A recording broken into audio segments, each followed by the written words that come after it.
Assalamualaikum warahmatullahi wabarakatuh. Selamat pagi semuanya. Bagaimana kabar kalian?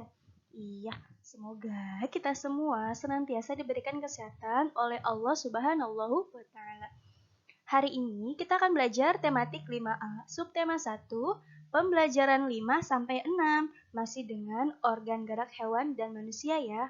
Oke, sebelum pembelajaran dimulai, mari sama-sama kita berdoa terlebih dahulu. Berdoa dimulai.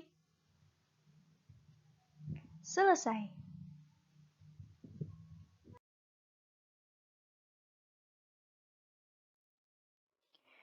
Oke, di halaman 42, kita akan kembali membahas mengenai hewan-hewan invertebrata. Kira-kira Soleh dan Solehaku masih ingat tidak ya mengenai hewan invertebrata? Hayu, siapa yang masih ingat? Hewan invertebrata itu hewan apa ya? Iya, cerdas sekali. Betul. Hewan invertebrata adalah hewan yang tidak memiliki tulang belakang. Oke. Pada gambar yang telah saya lampirkan, terdapat ada 3 hewan, yaitu pertama ada siput, ubur-ubur, dan juga belalang. Nah, ketiga hewan ini memiliki organ gerak dan fungsi organ gerak yang berbeda. Seperti siput, catat ya. Organ gerak siput itu kaki perut dengan bentuk pipi dan lebar, sedangkan fungsi organ geraknya itu untuk bergerak dan berpindah tempat.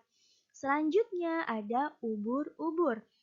Organ gerak ubur-ubur yaitu menggunakan tentakel. Fungsi organ gerak ubur-ubur untuk bergerak naik dan turun di dalam air. Selanjutnya ada belalang. Organ gerak belalang itu ada kaki dan sayap. Fungsi organ gerak belalang, kaki berfungsi untuk melompat dan sayap berfungsi untuk terbang. Nah, Ananda Soleh dan Solehah sudah mencatat bukan? Dan kalian sudah memahami bukan perbedaan dari organ gerak hewan yang telah saya jelaskan?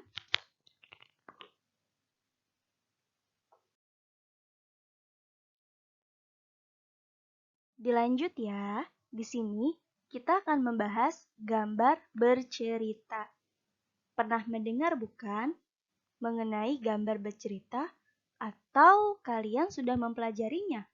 Hayu, ingat-ingat di kelas berapa ya gambar bercerita ini kalian pelajari? Oke, Ananda Soleh dan Solehaku, di sini gambar bercerita memiliki pengertian gambar yang memiliki bahasa rupa anak. Rupa anak di sini maksudnya cara kreatif anak dalam menggambarkan ceritanya. Seperti contoh pada gambar pertama. Di sana ada gambar seorang anak yang akan pergi keluar kota untuk bekerja. Nah, si anak itu izin salinan dengan ibunya. Lalu ibunya pun berdoa agar sang anak dapat sukses ketika bekerja di luar kota ataupun bekerja di bukan daerah tempat kelahirannya. Nah, ketika sang anak itu kembali lagi ke kampung halamannya, dia telah membawa seorang istri. Nah, di sana sang anak bertemu dengan ibunya, akan tetapi anak tersebut tidak mengakui bahwa itu adalah ibunya. Nah, Ananda Soleh dan Solehaku, kalian pernah mendengar cerita ini bukan? Nah, di sini hanya berupa gambar, akan tetapi gambar tersebut telah memberikan ataupun menceritakan peristiwa tanpa adanya kata-kata yang ditulis di atasnya. Pada gambar kedua, terdapat orang-orang yang sedang bekerja bakti. Nah, dari gambar tersebut, kalian bisa berimajinasi tema apa yang tepat untuk gambar tersebut. Oke, gotong royong bisa, kebersamaan juga bisa, ataupun saling bahu-membahu bisa. Nah, itu sesuai dengan ilustrasi yang kalian lihat.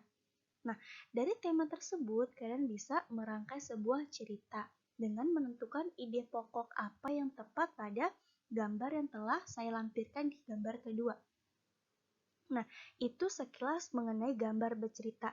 Jadi, saya ulangi, gambar bercerita itu gambar yang dibuat seolah-olah memiliki cerita, seolah-olah gambarnya itu memiliki kata-kata ataupun rangkaian kalimat yang bisa dibaca oleh para pembaca. Dengan gambar yang telah saya tampilkan tersebut, kalian sudah bisa membaca ataupun sudah seolah bercerita bahwa gambar tersebut memiliki sebuah cerita yang tanpa diungkapkan kata-kata.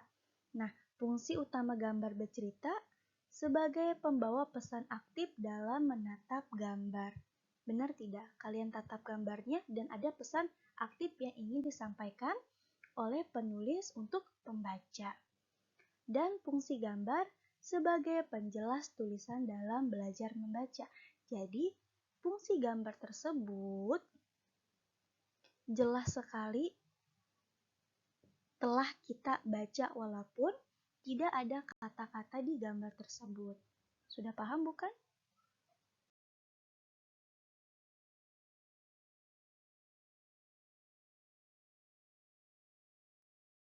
Berikutnya di sini kita akan membahas mengenai cerita bergambar.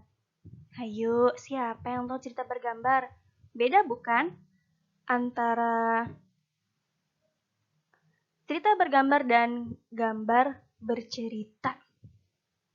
Tentu beda. Siapa yang tahu pengertian dari cerita bergambar? Iya, pinter. Ananda, Soleha, dan Solehanya, Miss. Di sini ada cerita bergambar. Cerita bergambar sendiri memiliki pengertian gambar yang diberi teks atau disebut komik. Cerita menjadi inti, sedangkan gambar hanya sebagai ilustrasi dari cerita yang ada. Di sini pada gambar pertama ada sebuah gambar. Nah, di atasnya memiliki teks ataupun tulisan yang bisa kalian baca. Nah, di sini perbedaannya itu kalau gambar bercerita hanya gambarnya saja, akan tetapi dari gambar tersebut sudah membuat suatu cerita berdasarkan gambarnya ya. Sedangkan cerita bergambar itu gambar yang memiliki cerita. Nah, seperti ini ada tulisan-tulisan. Pada gambar pertama, Kak Dino membeli ikan. Ikan dipindahkan ke dalam akuarium. Yang kedua, Bobby mengambil ikan. Ikan diletakkan di lantai. Lalu yang ketiga, Kak Dino melihat ikannya di lantai. Kak Diko bertanya kepada ibu, "Ibu, mengapa ikanku di lantai?" Lalu di sini ada Bobby menghampiri kakaknya. "Aku yang memindahkan, Kak. Kasihan ikannya kedinginan. Ikan memang hidup di air, Bobby." Nah, di sini adalah cerita bergambar. Jadi ada gambar, ada cerita, ada ceritanya. Nah, ceritanya tersebut adalah ilustrasi ataupun pesan yang ingin disampaikan oleh pembaca. Nah, kalian bisa mengerti dan sudah bisa membedakan bukan antara cerita bergambar dan gambar bercerita. Ataupun di sini ada contoh pada gambar kedua yang sudah saya lampirkan. Ada di sini cerita burung dara yang baik hati. Nah, di sini ada di sini ada hewan semut. Pada suatu hari, seekor semut hendak minum di sungai yang jernih dan dalam. Tiba-tiba semut itu terjatuh.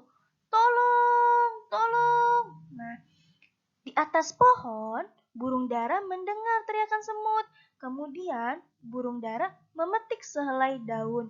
Lalu, daun itu dijatuhkan ke arah semut. "Hai sobat, pakailah daun itu untuk naik ke daratan." Sampailah semut menuju daratan dan ia selamat karena pertolongan burung dara. Terima kasih sahabatku burung dara, karena pertolonganmu aku selamat dari tenggelam. Suatu hari nanti aku akan membalas kebaikanmu padaku. Nah, jadi di sini kalau cerita bergambar, gambarnya ada ceritanya, ada bentuk tulisan cerita ya di atasnya. Sedangkan kalau gambar bercerita tidak ada, hanya sebuah gambarnya saja. Bisa dipahami ya?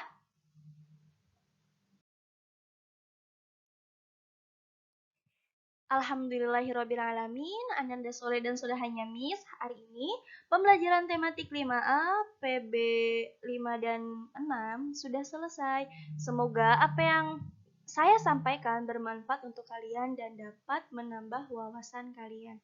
Terima kasih, tetap haus akan ilmu, jangan puas dengan apa yang kalian peroleh. Untuk tugas, kalian kerjakan halaman 49 uji kompetensi. Jangan lupa mengerjakan. Salam sehat. Wassalamualaikum warahmatullahi wabarakatuh.